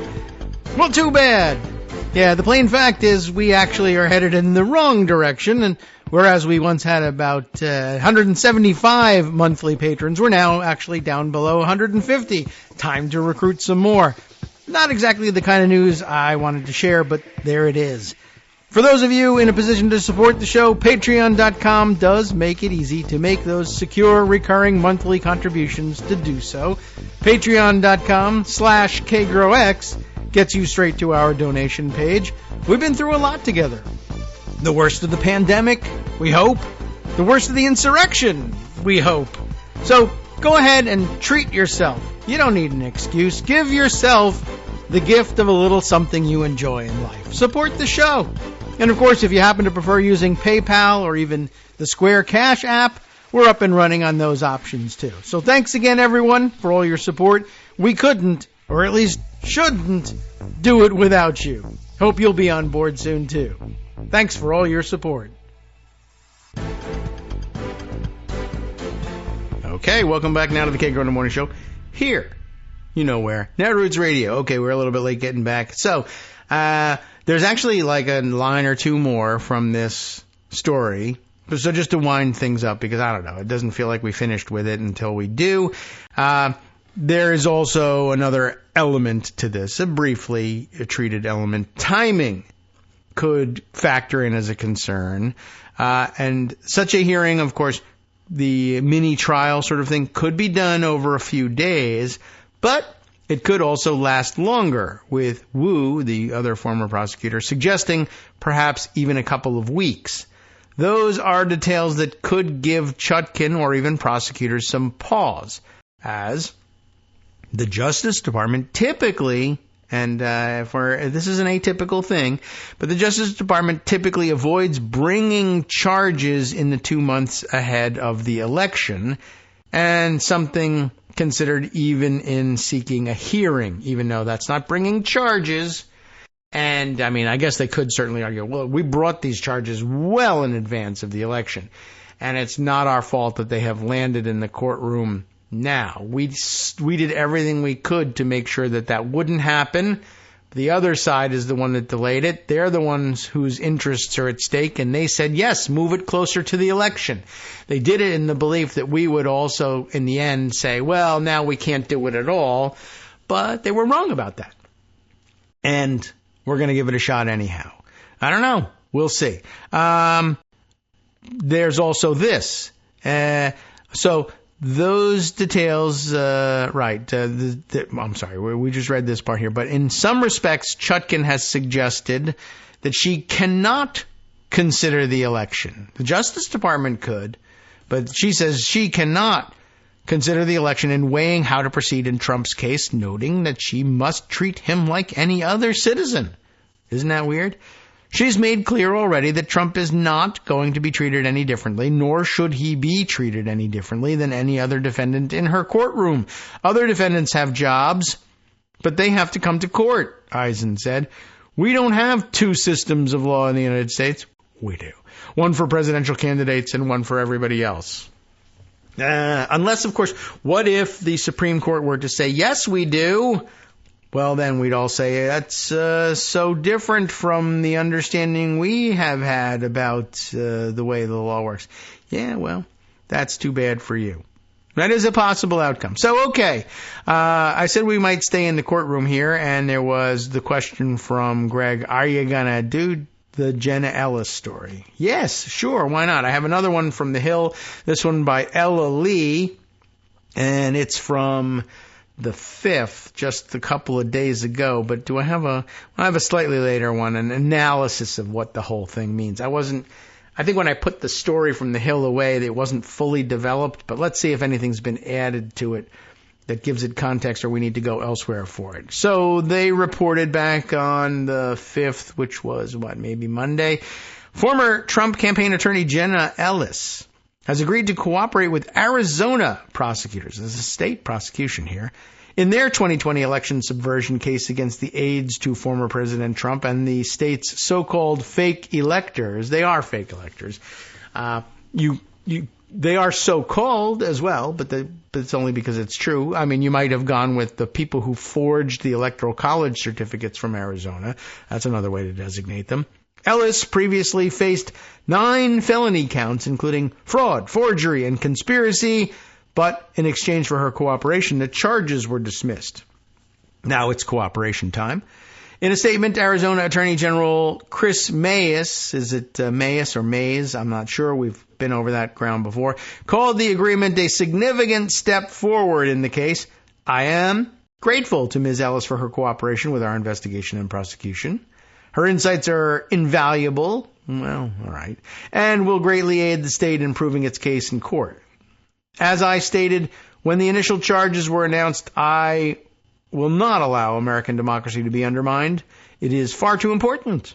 Today's announcement is a win for the rule of law, as far as it goes. As part of the deal, Ellis agreed to testify completely and truthfully at any time and any place, including at a criminal trial. She also vowed not to protect any person or entity through false information or omissions. Oh, well, that's good. I'm glad at least she promised. Ex-White House Chief of Staff Mark Meadows and Rudy Giuliani are among the 17 total defendants with remaining charges. They were indicted in April and have pleaded not guilty. They're wrong about that, by the way. Trump himself is not charged in the case, but is described as unindicted co-conspirator 1, his favorite nickname. Ellis's charges stemmed from her false claims of election fraud and efforts to pressure the Arizona legislature into overturning the state's election results in Trump's favor. She was also accused of encouraging then Vice President Mike Pence to accept slates of fake electors instead of the true electoral votes cast for President Biden. Biden won Arizona by 10,457 votes. The former Trump campaign lawyer faced charges in Georgia for pushing the fake electors scheme and conspiring to help Trump remain in the White House after losing the 2020 presidential election too, but later agreed to cooperate with state prosecutors. She pleaded guilty in October to 1 felony count of aiding and abetting false statements and writings. In remarks made after changing her plea to guilty, in that case, she said, through tears, that she would have declined to represent Trump after the election if she knew then what I know now. Ellis's law license was suspended for 3 years in Colorado over her role in the efforts to overturn the election. Prosecutors in Michigan, Wisconsin, and Nevada is a familiar list of states. Keeps coming up, right? Have also filed criminal charges related to the fake electors scheme, though the Nevada case was dismissed in June. State prosecutors have appealed that decision. You remember which one that was? That was the jurisdictional decision, that the charges were filed in Clark County, Las Vegas County, instead of up in, I forget what the name of the county is, where Carson City, the capital, is. Inexplicable. Hope that gets reversed, but Nevada's a weird state. They do have some weird jurisdictional things where people who live all over the state can cast their ballots in Clark County because they all work there. I don't know. Maybe they can come up with something. We will see. So that's the basic facts of it. Jenna Ellis is going to do that. Okay, great. What about some analysis of it? How about some analysis from MSNBC's Jordan Rubin, who has written this column, What Jenna Ellis Cooperating with Prosecutors in Arizona's Fake Electors Case Means, which is an excellent title because we were just wondering what Jenna Ellis's cooperating with prosecutors in Arizona's fake electors case means. So this is fortuitous.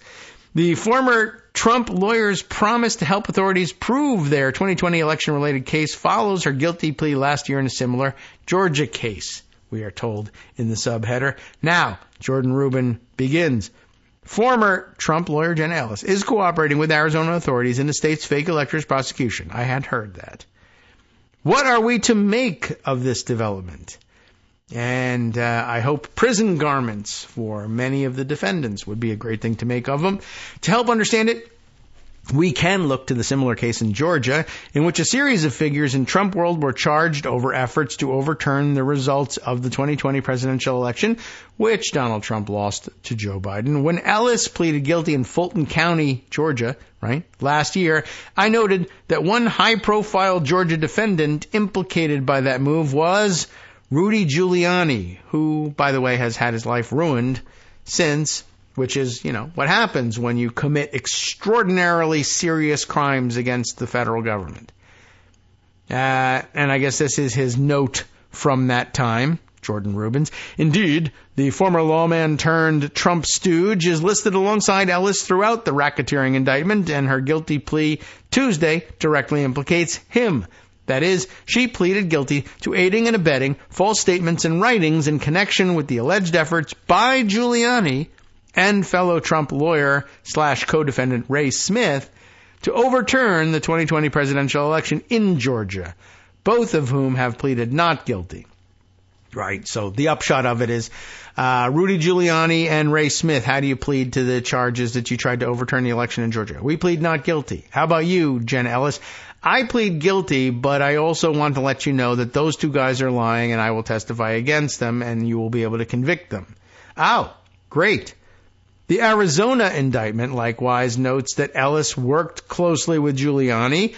Given the state's decision to reach a cooperation agreement, prosecutors could be satisfied that she can truthfully detail that work in a way that helps prove their case at trial and gets other defendants to plead guilty or both. Giuliani has pleaded not guilty, as he did in Georgia, even though he's guilty in both. So what a liar. So it's more potentially ominous news, at least for Giuliani, whose legal woes are legion, and there's a link to them. I mean, he's bankrupt.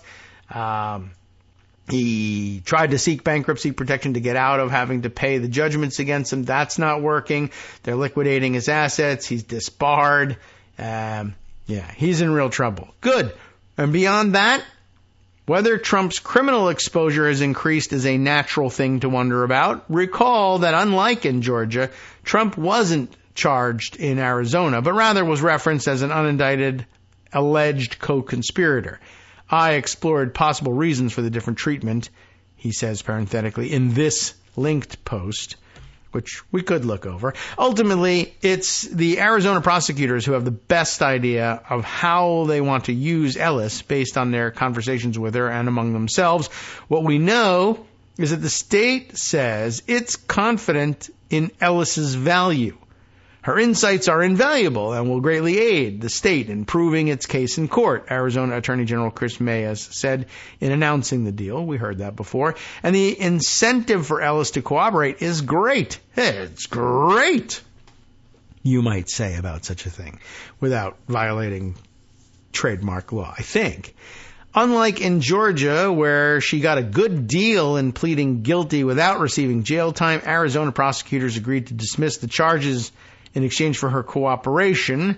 In doing so, the state prosecutors noted that they could charge her again if she fails to comply with the agreement, which says that she must, among other things, testify completely and truthfully at any time and place requested by the Arizona Attorney General's office, including at any state or federal grand jury proceeding, forfeiture proceeding, bond hearing, pretrial hearing, civil and criminal trial, retrial, or post-trial hearing, or even just at the bowling league with Tim Walz up in Minnesota. So, it's early yet in the Arizona case, and it could be a while longer until we know the full shape that it takes. Yet, it's possible that it proceeds more expeditiously than the Georgia case, even though that one was brought last year, because the Georgia case is currently tied up in pretrial appeal, in which the defense is seeking to disqualify Fulton County District Attorney Fani Willis. Remember that?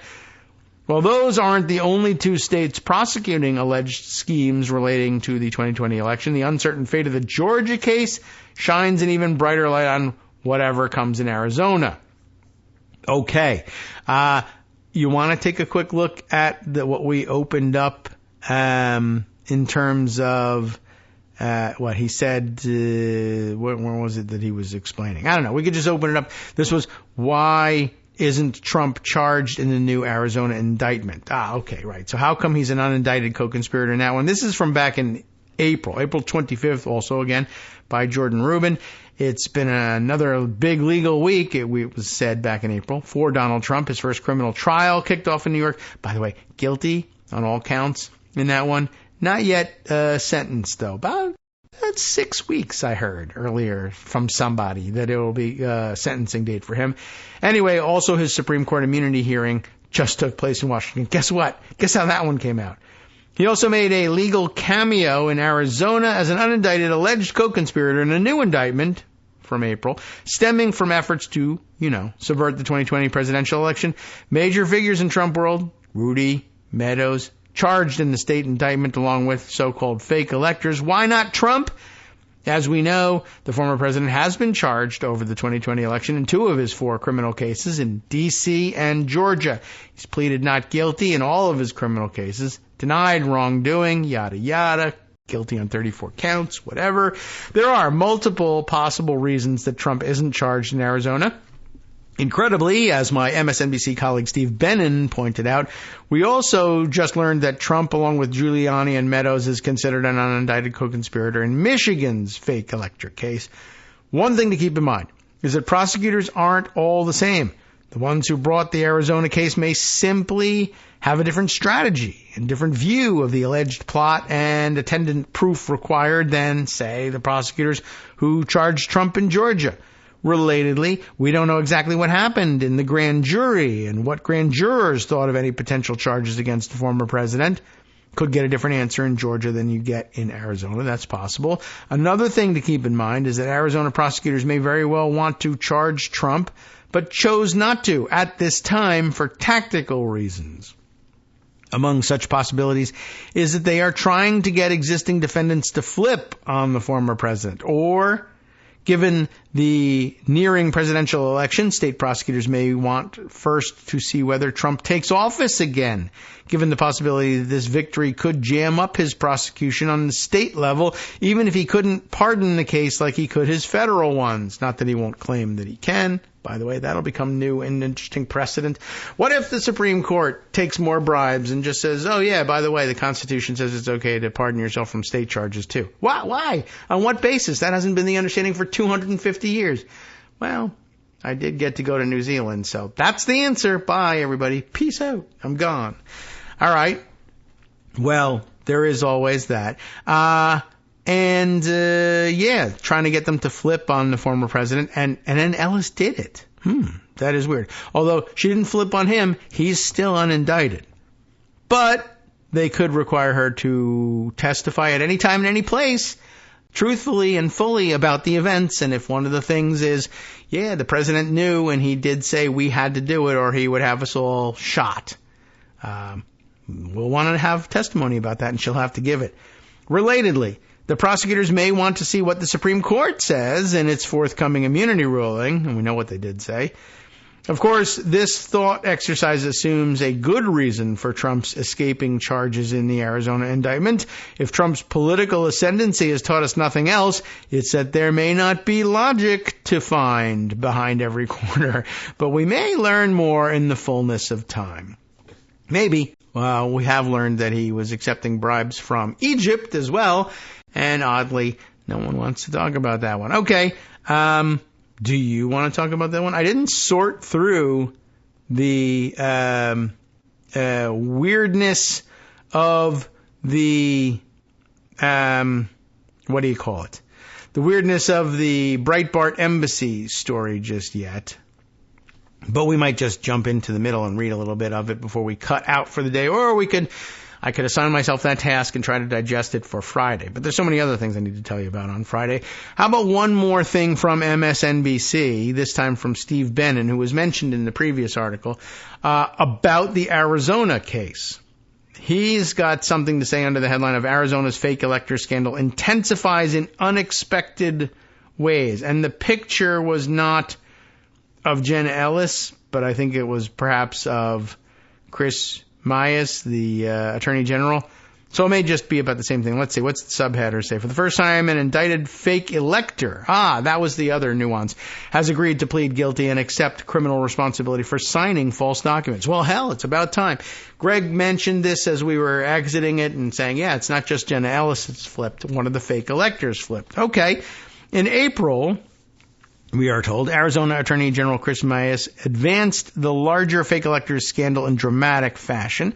The Democrat worked with a grand jury to indict 18 people, 11 fake electors, and 7 Donald Trump aides. Nearly 4 months later, the larger case is advancing in some unexpected directions. On this Monday, for example, former Trump attorney Jenna Ellis flipped and signed a cooperation agreement with prosecutors who in turn agreed to drop the pending criminal charges against her.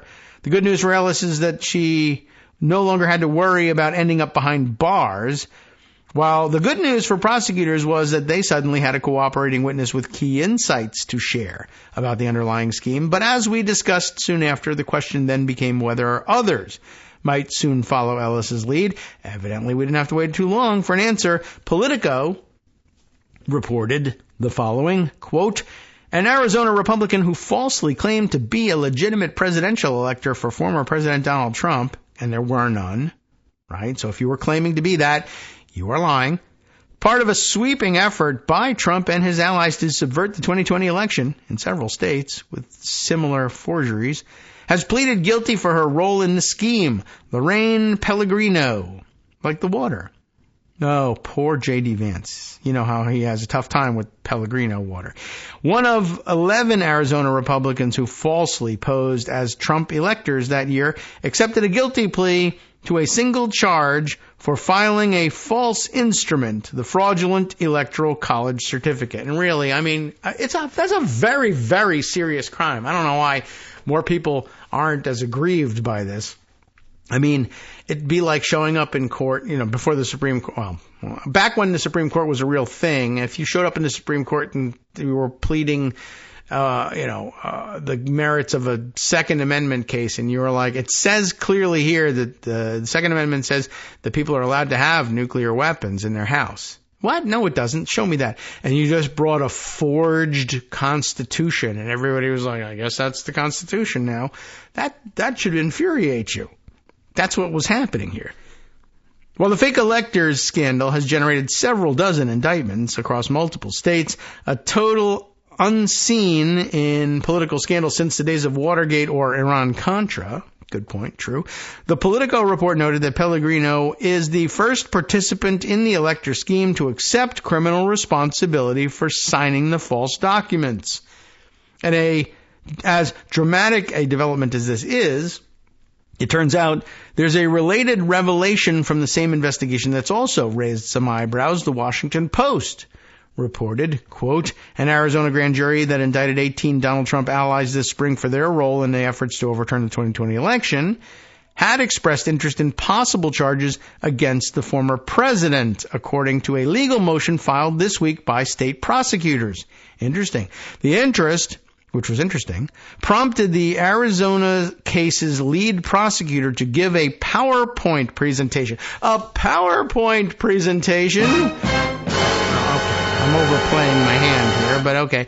The interest from the grand jury, again, prompted this presentation and a request that jurors not indict Trump, according to the motion.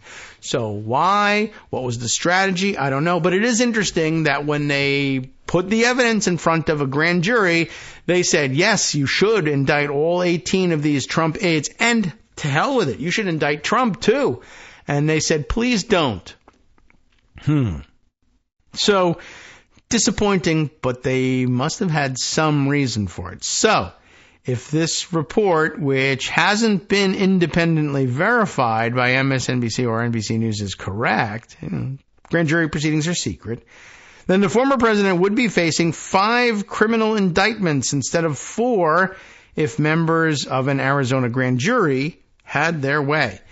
So that's interesting to note. There's a little bit more here, by the way. For those who've been watching this case closely, the reporting is striking, though it's not altogether surprising. A couple of weeks after the indictment in Arizona's fake electors case were issued, Politico reported that the grand jury's members were unusually aggressive and were prepared to cast a far wider net than state prosecutors had publicly foreshadowed.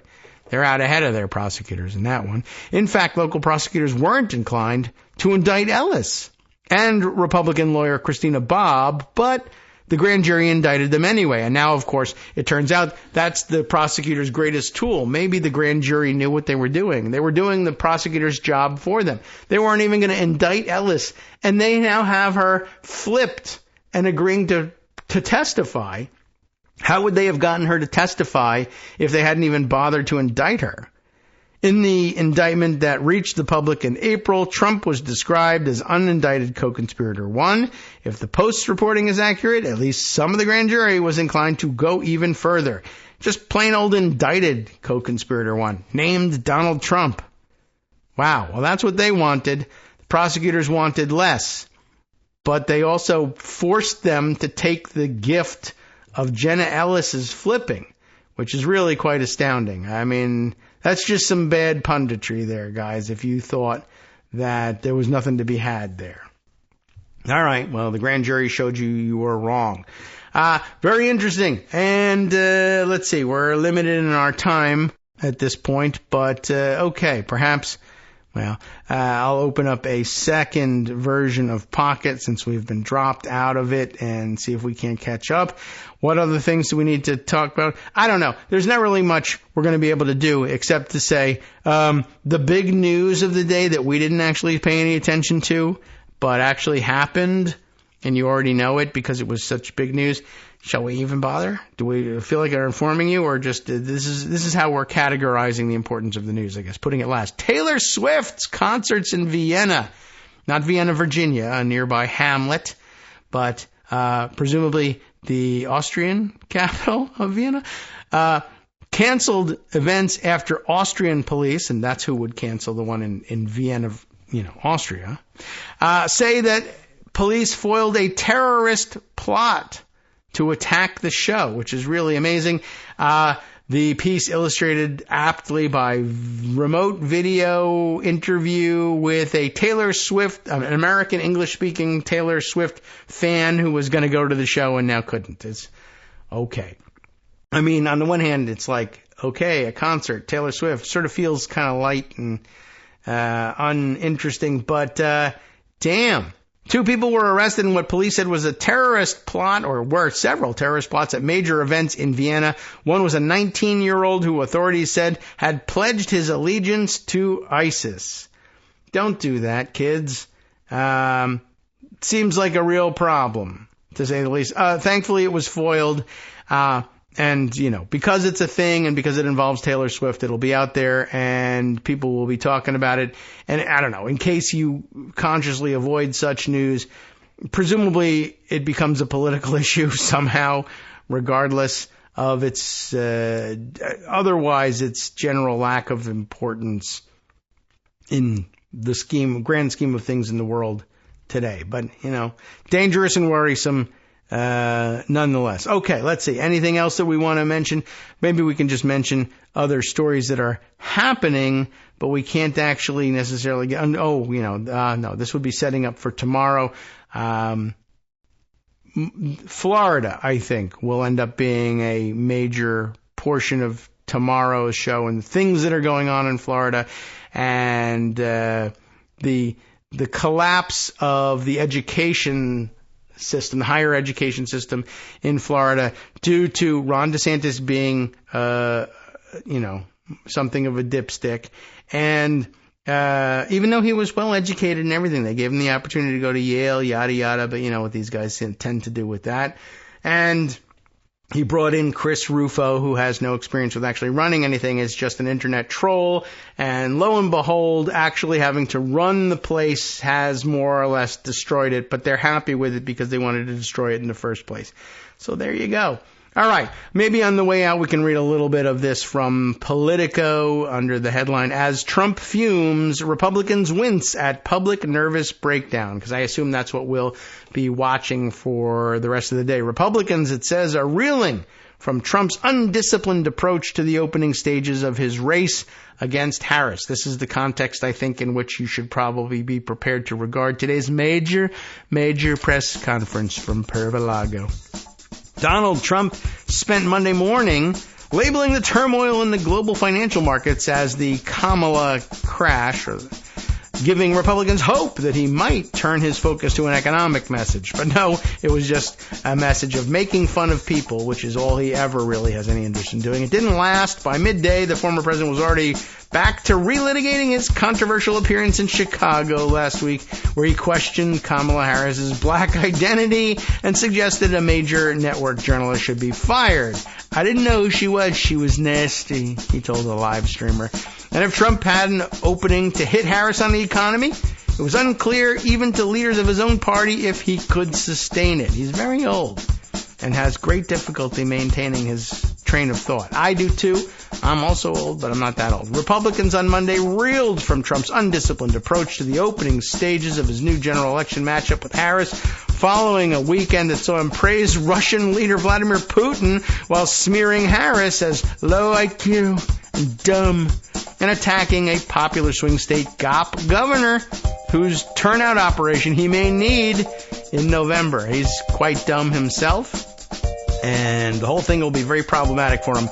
But how about something less problematic than that for the big treat next? Justice Putnam in the West Coast Cookbook and Speakeasy. EdwardsRadio.com. That's where his show's going to be. You have been listening to Kagro in the Morning with David Waldman. How about this for a headline? Tim Walz destroyed J.D. Vance like a Midwestern John Wick. Oh, right. Let's hang on and hear how that happens. Elsewhere, Arizona grand jurors discussed indicting Trump, just like we talked about. Another angle on that. Further information, plus all that and more. Next, we'll see you tomorrow.